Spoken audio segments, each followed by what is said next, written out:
ঘর ভর্তি নীরবতা, শুধু আমরা দুজন কাজ করছিলাম।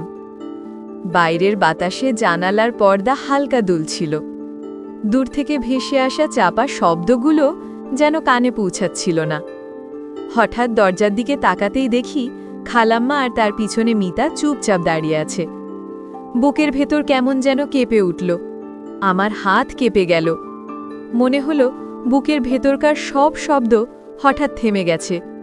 শুধু কানে বাজছে নিজের হৃদস্পন্দন। ভয়ে চোখ সরাতে পারলাম না। আমি খালাম্মার চোখে চোখ রাখতেই অদ্ভুত এক হাসি ফুটে উঠল। সেই হাসি আমার ভেতরটা আরও বেশি কাঁপিয়ে দিল। আমি থমকে গেলাম। পাশে বসা পারভিন আপু ভয়ে মাথা নিচু করে বসে রইল, যেন বুঝতে পারছিল না ঠিক কী ঘটতে যাচ্ছে। তার ঠোঁটে আর গালে কেমন এক অস্বস্তির ছাপ খেলা করছিল। তার চোখে লজ্জা আর আতঙ্ক মিলেমিশে ছিল। আমি লক্ষ্য করলাম তার চোখ দুটো কেঁপে উঠছে। বুকের ভেতর দ্রুত নিঃশ্বাস ওঠানামা করছে। খালাম্মা ধীরে ধীরে দরজা থেকে ভেতরে এগিয়ে এলেন।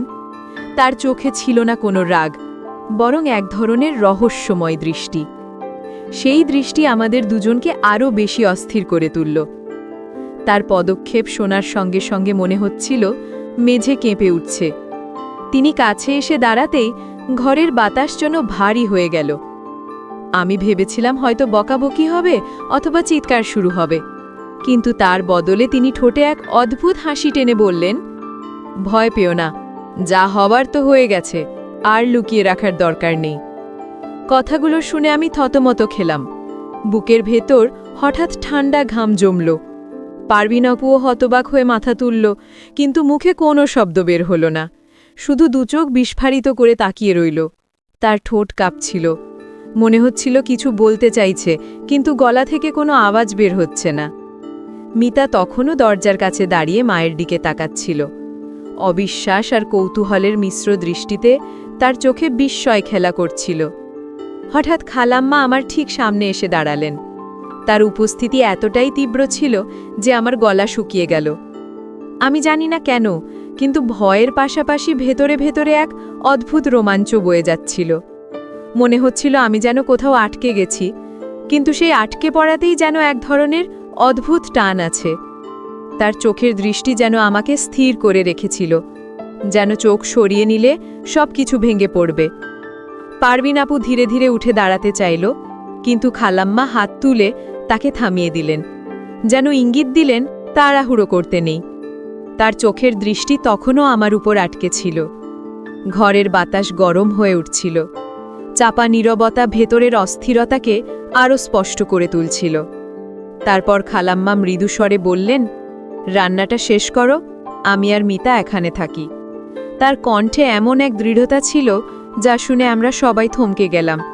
মনে হচ্ছিল তার প্রতিটি শব্দ আমাদের বুকের ভেতর ঢুকে কাঁপন তুল। মিতা প্রথমে অবাক হলেও হঠাৎ ঠোঁটের কোণে ছোট্ট হাসি ফুটিয়ে মাথা নেড়ে সম্মতি দিল, যেন মায়ের ইচ্ছার বিরোধিতা করার কোনো কারণ নেই। তার চোখে ছিল কৌতূহল আর কেমন এক অদ্ভুত সাহস। পারভিন আপু নির্বাক দাঁড়িয়ে থাকল। তার চোখে ছিল ভয় আর লজ্জার ছাপ। ঠোঁট কাঁপছিল, কিন্তু কিছু বলল না। আমি স্পষ্ট বুঝতে পারছিলাম তার বুকের ভেতরও হৃদস্পন্দন অস্থির হয়ে উঠেছে। আমার ভেতরও একই রকম অস্থিরতা ছড়িয়ে পড়ছিল।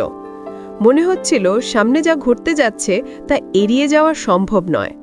আমি নিজেও বুঝে উঠতে পারছিলাম না সামনে কি হতে যাচ্ছে, তবে এটুকু বুঝেছিলাম যে এই মুহূর্ত থেকে আর কিছুই আগের মতো থাকবে না। খালাম্মা আমার দিকে এক পলক তাকিয়ে আবার মিতার দিকে চোখ ফেরালেন। তার ঠোঁটে তখনও সেই অদ্ভুত হাসি লেগে আছে। মনে হচ্ছিল তিনি যেন সব আগেই জেনে রেখেছিলেন। আমি স্তব্ধ হয়ে দাঁড়িয়ে আছি। বুকের ভেতর কাঁপন বেড়ে চলেছে।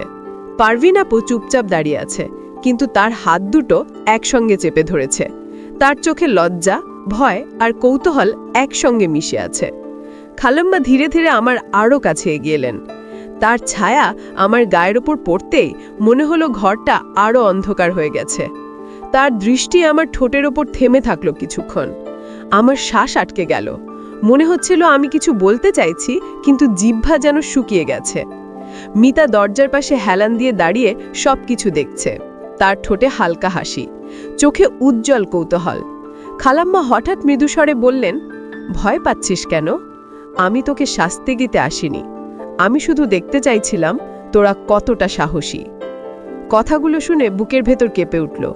মনে হচ্ছিল প্রতিটি শব্দ ঘরের বাতাসে ছড়িয়ে গিয়ে আমাদের চারপাশে একটা অদ্ভুত জাল তৈরি করছে। আমি এক মুহূর্তের জন্য চোখ সরিয়ে পারভিন আপুর দিকে তাকালাম। সে তখন পুরোপুরি কাঁপছে, কিন্তু তার চোখে ছিল থেমে যাওয়া দৃষ্টি, যেন সে আর কিছুই বোঝার ক্ষমতা হারিয়ে ফেলেছে। খালাম্মা হঠাৎ আমার কাঁধে হাত রাখলেন। ঠান্ডা অথচ ভারী স্পর্শে আমার পুরো শরীর শিহরিত হয়ে উঠল। আমি দম বন্ধ হয়ে আসছে ভেবে চোখ বন্ধ করলাম। আবার চোখ খুলতেই দেখি খালাম্মার মুখ একেবারে আমার কাছে। আমি পিছিয়ে যেতে চাইছিলাম, কিন্তু পা নড়ল না। মিতা হঠাৎ হেসে বলল, মা, তুমি সত্যি আমাদের চমকে দিলে। খালাম্মা মিতার দিকে না তাকিয়ে বললেন, চমক তো এখানে শেষ নয়, এখনো অনেক কিছু বাকি আছে। কথাগুলো শোনার পর আমি বুঝতে পারলাম সামনে আরো বড় কিছু ঘটতে চলেছে। পারভিন আপু ভয়ে রান্নাঘরের দিকে এগিয়ে গেল, কিন্তু যাওয়ার সময় একবার আমার দিকে তাকালো। সেই দৃষ্টিতে ছিল অজানা আতঙ্ক আর লুকোনো কিছু প্রশ্ন। আমি তার চোখের উত্তর খুঁজে পেলাম না। খালাম্মা তখনও আমার কাঁধে হাত রেখেছিলেন। তার দৃষ্টি এক মুহূর্তের জন্য আমার থেকে সরেনি। মিতা ধীরে ধীরে এগিয়ে এলো মায়ের পাশ ঘেঁষে। তার চোখে তখন আর কেবল কৌতূহল ছিল না, বরং এক ধরনের রোমাঞ্চের ঝিলিক। ঘর ভর্তি নীরবতার ভেতর আমরা তিনজন যেন এক অদ্ভুত খেলার শুরুতে দাঁড়িয়ে আছি। আর আমি বুঝে উঠতে পারছিলাম না আমি কি এই খেলায় নিজের ইচ্ছায় আছি, নাকি অদৃশ্য কোনো শক্তি আমাকে এখানে আটকে রেখেছে। ঘরের ভেতর বাতাস ভারী হয়ে উঠছিল। আমি দাঁড়িয়ে আছি, নিঃশ্বাস নিতে কষ্ট হচ্ছিল। খালাম্মা আমার কাঁধে হাত রেখেই ধীরে ধীরে আঙুল চালাতে লাগলেন। শরীর শিউরে উঠল। আমি তাকাতে পারছিলাম না, তবুও চোখ আটকে গেল তার দৃষ্টিতে। সেই দৃষ্টি যেন আমাকে গিলে ফেলছে। মিতা কাছে এসে দাঁড়ালো। তার মুখে চাপা হাসি আর চোখে ঝিলিক। মনে হচ্ছিল সে ঠিক জানে কি হতে যাচ্ছে। খালাম্মা হঠাৎ মিতার দিকে তাকিয়ে বললেন, তুই ভয় পাচ্ছিস না তো? মিতা মাথা নেড়ে বলল, ভয় কিসের মা, বরং কেমন যেন অন্যরকম লাগছে। কথাগুলো শুনে আমার বুক ধক করে উঠল। আমি বুঝতে পারছিলাম না এই অদ্ভুত পরিস্থিতি থেকে কিভাবে বের হব, কিন্তু একই সঙ্গে ভেতরে ভেতরে এক অদ্ভুত টান আমাকে আটকে রাখছিল। পারভিন আপু রান্নাঘরের দিকে চলে গেলেও বারবার ঘাড় ফিরিয়ে আমাদের দিকে তাকাচ্ছিল। তার চোখে ভয় স্পষ্ট, কিন্তু সেই ভয়ের মাঝেও আমি এক ঝলক কৌতূহল টের পেলাম। খালাম্মা হঠাৎ আমার মুখের একেবারে কাছে এসে দাঁড়ালেন। তার নিঃশ্বাস গায়ে লাগছিল। আমি এক পা পিছোতে চাইলাম, কিন্তু পা যেন মাটিতে গেঁথে গেছে। তার ঠোঁট থেকে এক অদ্ভুত শব্দ বের হলো, মৃদু হাসির মতো। আমি পুরো শরীর কেঁপে উঠলাম। মিতা হঠাৎ খালাম্মার হাত ধরে বলল, মা, তুমি তো একদম বদলে গেছো, আগের মতো মনে হচ্ছে না। খালাম্মা ধীরে মাথা নেড়ে বললেন, হ্যাঁ বদলেছি, আজ তোদের সামনে কিছুই লুকোবো না। কথাগুলো ঘরের ভেতর প্রতিধ্বনির মতো বাজল। আমার বুক ধকধক করতে লাগলো। শ্বাস নিতে কষ্ট হচ্ছিল, অথচ চোখ সরাতে পারছিলাম না। মিতার চোখে ঝিলিক আরও বেড়ে উঠল। সে ধীরে ধীরে আমার কাছে এগিয়ে এলো। খালাম্মার দৃষ্টি তখনও আমার চোখের গভীরে আটকে ছিল। মনে হচ্ছিল আমি নেই, আমি অন্য কারো নিয়ন্ত্রণে আছি। সেই নিয়ন্ত্রণ থেকে বেরোনো সম্ভব না। আমার বুকের ভেতর কাঁপন বেড়ে চলছিল, আর সেই কাঁপনের সাথে সাথে রোমাঞ্চও অদ্ভুতভাবে বাড়ছিল। ঘরের মধ্যে নিঃশ্বাস বন্ধ হয়ে আসছিল। আমি দাঁড়িয়ে আছি কাঁপতে কাঁপতে। খালাম্মা আমার চোখে চোখ রেখে ধীরে ধীরে এগিয়ে এলেন। তার উপস্থিতি যেন ঘরের বাতাসকেও ভারী করে দিচ্ছিল। আমার হাত দুটো অবশ হয়ে পড়ল। বুকের ভেতর কেমন কাঁপন ছড়িয়ে গেল। মিতা তখনও পাশে দাঁড়িয়ে আমার দিকে তাকাচ্ছিল। মনে হচ্ছিল সে এই পুরো পরিস্থিতি উপভোগ করছে। খালাম্মা ধীরে ধীরে আমার কাঁধে হাত রাখলেন। সেই স্পর্শে আমার শরীর শিহরিত হয়ে উঠল। মনে হচ্ছিল হৃদস্পন্দন থেমে যাবে। আমি কিছু বলতে চাইছিলাম, কিন্তু গলার কোনো শব্দ বের হলো না। পারভিন আপু রান্নাঘরের দিকে হাঁটতে হাঁটতে বারবার আমাদের দিকে তাকাচ্ছিল, চোখে ভয় আর একই সাথে একটি অদ্ভুত কৌতূহল।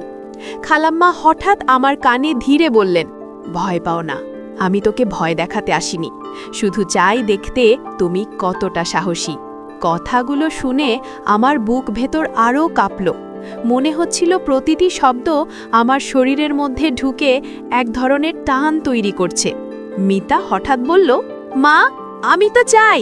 খালাম্মা তার দিকে তাকিয়ে হেসে বললেন, হ্যাঁ তুই চাইছ, কিন্তু সব কিছু দেখেই বুঝে নিলাম এই খেলার নিয়ন্ত্রণ খালাম্মার হাতে। আমি থমকে রইলাম। খালাম্মা ধীরে ধীরে আমার আরও কাছে এলেন। চোখে সেই অদ্ভুত দৃষ্টি। মনে হচ্ছিল কোনো মুহূর্তেই আমার সমস্ত ভাবনা হারিয়ে যাবে। মিতার চোখে কৌতূহল আরও বেড়ে গেল। আমার বুক ধকধক করতে লাগল। হঠাৎ মনে হলো ঘরের সব শব্দ বন্ধ হয়ে গেছে, শুধু আমাদের নিঃশ্বাস আর হৃদস্পন্দন শোনা যাচ্ছে।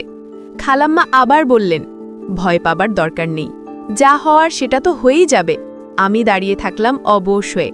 মনে হচ্ছিল আমি আর আমার আশেপাশের কেউ নেই, শুধু রোমাঞ্চ আর অজানা টান। মিতা ধীরে ধীরে আমার পাশে এসে দাঁড়ালো, চোখে অদ্ভুত এক উজ্জ্বলতা। মনে হচ্ছিল আমরা তিনজন যেন এক রহস্যময় খেলার মধ্যে আটক, আর আমি বুঝলাম যে এই মুহূর্ত থেকে আর কিছুই আগের মতো থাকবে না। ঘরের মধ্যে সব নিঃশব্দ হয়ে গেল। আমি দাঁড়িয়ে আছি অবশ হয়ে। বুকের ভেতর কাঁপন আর অজানা উত্তেজনা মিলেমিশে এক অপরাধ বোধের মতো লাগছিল। খালাম্মা ধীরে ধীরে আমার দিকে এগিয়ে এলেন, চোখে সেই রহস্যময় দৃষ্টি। মিতা পাশে দাঁড়িয়ে হাসি বন্ধ করে তাকিয়ে আছে।